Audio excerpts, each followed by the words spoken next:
நம்ம வாழ்க்கையில் நடக்கிற பல விஷயங்களை நம்ம சப்கான்ஷியஸ் மைண்ட் தான் வழிநடத்துனா நம்புவோமா? கண்டிப்பாக இது யாரும் நம்பக்கூடிய விஷயம் இல்லை. ஆனால் இதை நம்பி தான் ஆகணும். ஏன்னா இது கண்டிப்பாக ரியல்னு ஒரு லெசன் மூலயமா தெரிய போகுது. வாங்க கதைக்குள்ளே போகலாம். So welcome back to our channel. இன்றைக்கி நம்ம சேனலில் the power of your subconscious மைண்டோட சாப்டர் 7 பார்க்க போகிறோம். இது ரொம்பவே எக்ஸைட்டிங்காக இருக்குது. ஸோ கதைக்குள்ளே போகலாமா? The tendency of the subconscious is lifeward. நம்ம பாடியில் சின்ன சின்ன ஸ்மால் கட்ஸ், அதாவது காயங்கள் இருக்கும் இல்லையா, அது கூட சில நாட்களே சரியாயிடுது. அது எப்படி? நம்ம கான்ஷியஸாகவும் ஹீல் பண்ணல. அப்போ யார் தான் அதை சரி பண்ணுறா? பின்னாடி யார் ஒர்க் பண்ணுறா? அந்த ஹிடன் இன்டெலிஜென்ட் யாருன்னு தெரிஞ்சுக்கணுமா? அதுதான் ஆத்தர் ஒரு பிளாஸ்டான எக்ஸ்ப்ளனேஷன் கொடுத்துருக்காங்க. அதை நம்ம தெரிஞ்சுக்கணுமோல. ஸோ வாங்க இன்னும் எக்ஸாக்டாக பார்க்கலாம். இந்த சாப்டரில் ஒரு முக்கியமான கான்செப்டே அந்த சப்கான்ஷியஸ் மைண்ட் தான். அந்த சப்கான்ஷியஸ் மைண்ட் அப்படிங்கிறது நேச்சுரல் டெண்டன்சின்னு சொல்கிறாங்க. அதாவது நம்ம லைஃப்பை க்ரோத் பண்ணுறது, டென்டன்ஸ் பண்ணுறது, இம்ப்ரூவ் பண்ணுறது. உதாரணத்துக்கு ஒரு விதையை நம்ம மண்ணில் போடும்போது அது நேச்சுரலாக க்ரோ ஆக ட்ரை பண்ணும்போது அதே மாதிரி தான் நம்ம சப்கான்ஷியஸ் மைண்டும் நம்ம லைஃப்பில் நடக்கிற பல விஷயங்களை அது பெட்டராக்க தோணுது. அது நம்மளோட பாசிட்டிவான அடுத்தடுத்த ஸ்டெப்ஸ் மூவ் பண்ணணும்னு ட்ரை பண்ணுது. அந்த டைம் தான் நம்ம ஒரு ப்ராப்ளமை பண்ணுறோம்.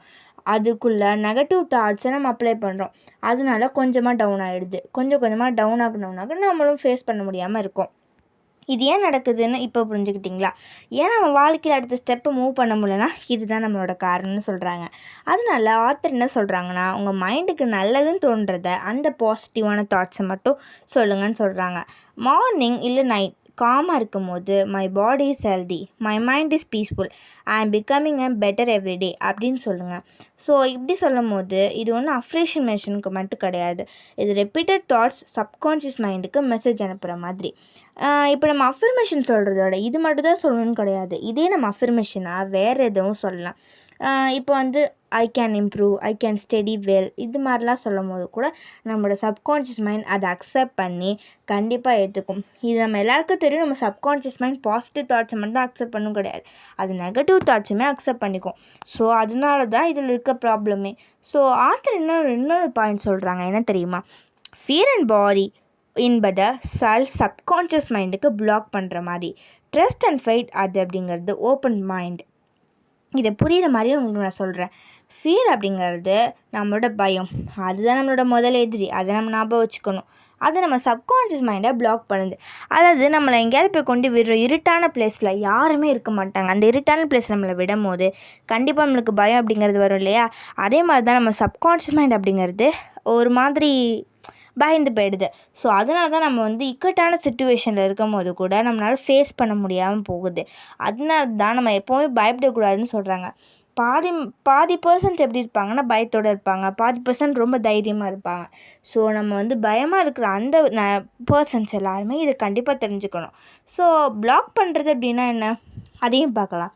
நம்ம பயப்படும் போது நம்மளோட சப்கான்ஷியஸ் மைண்ட் அப்படிங்கிறது கொஞ்சம் கொஞ்சமாக அதோட தன்னம்பிக்கையுமே இழக்க ஆரம்பிக்குது. ஏன்னா நம்ம அங்கே பயப்படுறோம்.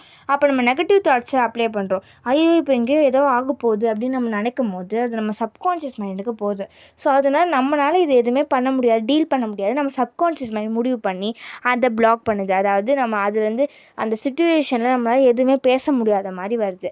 அது இந்த ட்ரஸ்ட் அண்ட் ஃபெய்த், இந்த நம்பிக்கை அப்படிங்கிறது ரொம்ப இம்பார்ட்டன்ட். நம்ம ஒரு விஷயத்தில் இப்போ நம்ம ஒரு ப்ராஜெக்ட் எடுத்துக்கிறோம்னு வச்சுக்கோங்க. அந்த ப்ராஜெக்ட் நம்ம ஃபுல்லாக சக்ஸஸ் பண்ணிட்டோம். நம்மளோட சயின்ஸ் டீச்சர் ஏதோ ப்ராஜெக்ட் கொடுக்குறாங்க, அந்த ப்ராஜெக்ட் சூப்பராக இருக்குது அப்படின்னு அவங்க சொல்கிறாங்க. அப்போ நம்மளுக்கு ஒரு நம்பிக்கை வருது.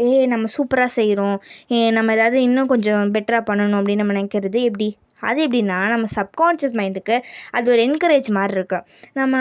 இப்போ நம்ம அந்த கமெண்ட் சொல்லணுமே அது சப்கான்ஷியஸ் மைண்ட் அதை அக்செப்ட் பண்ணுது. எப்படின்னா நம்ம நல்லா செஞ்சுருக்கோம், இன்னும் பெட்டராக செய்யணும் அப்படின்னு நம்ம லைஃப்பில் பல விஷயங்களை அது உருவாக்குது. இப்போ நம்ம எல்லாருக்குமே புரிஞ்சிருக்குன்னு நினைக்கிறேன் இது எப்படி உருவாகுதுன்னு. ஸோ நம்ம சப்கான்ஷியஸ் மைண்ட் அப்படிங்கிறது நம்மளுக்கு என்னமோ ஒரு எனிமின்னு நினைக்கிறோமோ அது தப்பு. அது நம்மளுக்கு ஒரு பவர்ஃபுல்லான ஹெல்ப்பர்னு சொல்கிறாங்க. அதுக்கு நம்ம என்ன கொடுக்குறோமோ, அதாவது நம்ம பாசிட்டிவ் தாட்ஸை கொடுத்து அதை டிஸ்டர்ப் பண்ணக்கூடாது. நெகட்டிவ் தாட்ஸை கொடுத்தோம் அப்படின்னா அது கண்டிப்பாக நம்ம என்ன பண்ணும், அது கண்டிப்பாக நம்மளோட ஒவ்வொரு விஷயத்தையுமே பயத்தோடு ஆக்கும். பாசிட்டிவ் தாட்ஸை அப்ளை பண்ணக்கூடாதுன்னு சொன்னேன்ல, அதாவது நான் எந்த விஷயத்தில் சொல்கிறேன்னா, நம்ம நெகட்டிவ் தாட்ஸே பாசிட்டிவ் தாட்ஸையும் கொலாப்ஸ் பண்ணி அப்ளை பண்ணும்போது அது கண்டிப்பாக கன்ஃப்யூஸ் ஆகிடும். ஸோ அதனால் நம்ம பாசிட்டிவ் தாட்ஸை மட்டும்தான் நம்ம செலுத்தணும், அதாவது மெசேஜ் மாதிரி அனுப்பணும்னு இந்த சாப்டர்ஸை தெரியுது. ஸோ நம்ம வாழ்க்கையில் அடுத்தடுத்த லைஃப்பில் நம்ம அடுத்தடுத்த ஸ்டெப்ஸை வைக்கணும் அப்படின்னா, அதுக்கு ஃபஸ்ட்டு நம்ம நெகட்டிவ் தாட்ஸை விடணும். அப்போ தான் நம்மளால் கண்டிப்பாக ஒரு சின்ன சின்ன லைஃப்பில் இருக்கிற நிறைய சேஞ்சஸை நம்ம பார்க்க முடியும்னு இந்த சாப்டர் 7 மூலமாக தெரியுது. Stay tune to watch more videos. By guys. Stop. Remember one thing. இந்த வீடியோ உங்களுக்கு கேட்டோன்னே கண்டிப்பாக உங்களோட சப்கான்ஷியஸ் மைண்ட் ஒரு தன்னம்பிக்கையாக இருக்கும்னு நான் நினைக்கிறேன். இந்த வீடியோ உங்களுக்கு பிடிச்சிருந்தா லைக் அண்ட் கமெண்ட் பண்ணுங்கள். Stay tune to watch more videos. By guys.